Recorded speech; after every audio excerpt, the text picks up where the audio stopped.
جہاد ایک جنت کا دروازہ ہے۔ جس نے اس در سے روگردانی کی، اللہ تعالیٰ نے اس کو رسوائی اور ذلت کا پیراہن پہنا دیا اور ذلت اس کا مقدر بنی۔ دوستو، جہاد کی 3 قسم پر ہے۔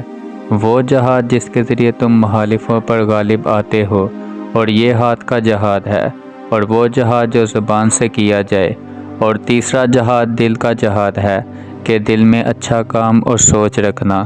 بے شک سب سے پہلے جہاد جس کے ذریعے تم مخالفوں پر غالب آ سکتے ہو، ہاتھ کا جہاد، اس کے بعد دوسرے درجہ پر زبان کا جہاد، اور تیسرے درجہ پر دل کا جہاد۔ بس جو شخص اچھے اعمال کو اپنے دل میں اچھا اور برے امور کو برا نہ سمجھے تو گویا اس کا دل الٹا ہو گیا۔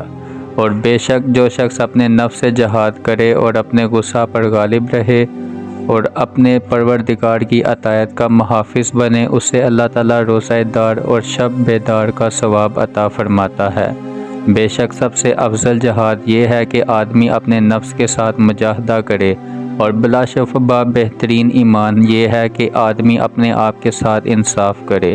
بے شک نفس کا مجاہدہ اس کو گناہوں سے روکتا اور اسے ہلاکت سے بچاتا ہے، اور بے شک وہ شخص جو اللہ تعالیٰ کی اطاعت بجلانے اور اس کی نافرمانیوں سے بچنے میں اپنے نفس کے ساتھ جہاد کرتا ہے، وہ اللہ تعالیٰ کی بارگاہ میں اس کے نیک بندوں اور شہیدوں کا مرتبہ پاتا ہے۔ نفس کے ساتھ جہاد کرنا، بزرگوں کی خصلت ذکر الہی پر مدامت کرنا، اولیاء اللہ کی خاص صفت اور گوشہ خلوت اختیار کرنا صالحہ کا طریقہ و عادت ہے۔ بہترین جہاد یہ ہے کہ نفس کو اس کی خواہشوں اور لذات دنیا سے باز رکھا جائے۔ نیکیوں کا حکم کرنا اور بدیوں سے روکنا بہترین جہاد ہے۔ جہاد دین کا ستون اور سعادت مندوں کا طریقہ ہے، اور مجاہدین کے لیے آسمانوں کے دروازے کھول دیے جاتے ہیں۔ اپنے نفس کے ساتھ جہاد کرو اور اس کے ساتھ اس طرح حساب کرو جس طرح ایک شریک دوسرے شریک سے کرتا ہے۔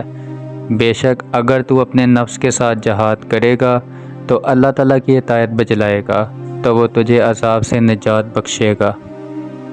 اپنے نفس کے ساتھ جہاد کرنا نہایت افضل جہاد ہے، اور اپنے نفس کے ساتھ جہاد کرنا اور گناہوں سے جلدی تائب ہوتا ہے کہ اپنے رب کی اطاعت و فرما برداری میں کامیاب ہو جائے گا۔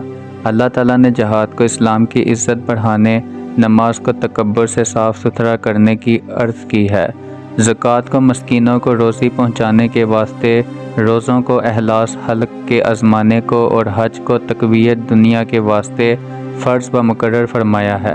اپنے دین کی حفاظت کے لیے تلواریں چلاؤ، تلواروں کو نیزوں سے ملاؤ اور اللہ تعالیٰ سے مدد مانگو۔ اللہ تعالیٰ نے چاہا تو تم کامیاب ہو جاؤ گے۔ اور نفس کو اس کی خواہش سے روکنا نہایت مفید جہاد ہے، اور حرص کو روکنا، لالچ اور طمع کو جڑ سے کاٹنا، اور غصے کو بردباری سے فروغ کرنا علم کا ثمرہ ہے۔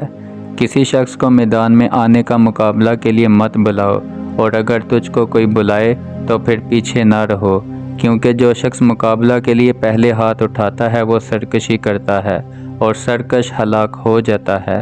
نفس کے ساتھ جہاد کرنے کے لیے یہ بات کافی ہے کہ ہمیشہ تو اسے مطلوب رکھے اور اس کی خواہشات پورا کرنے میں اس کے ساتھ لڑتا رہے۔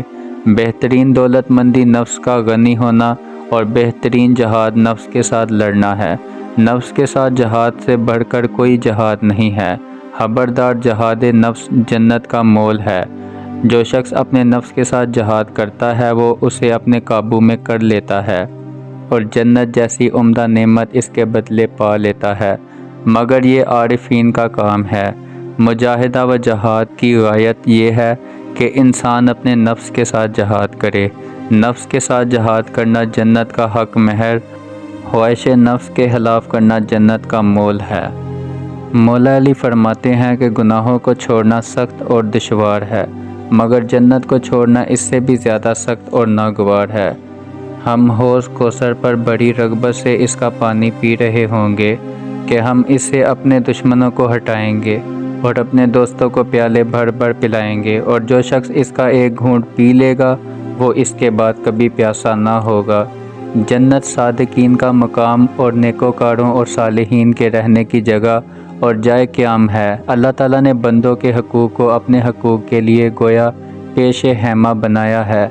بس جو شخص بندوں کے حقوق ادا کرتا ہے وہ آخرت میں نفس کا جہاد جنت کا مول ہے، اور جن لوگوں کو جنت کی قدر معلوم ہے وہ سمجھتے ہیں کہ اللہ تعالیٰ کے ہاں وہ نہایت عمدہ بدلہ ہیں، اور جو شخص اللہ تعالیٰ کے ساتھ حسن ظن رکھتا ہے وہ جنت حاصل کرنے میں کامیاب ہو جائے گا۔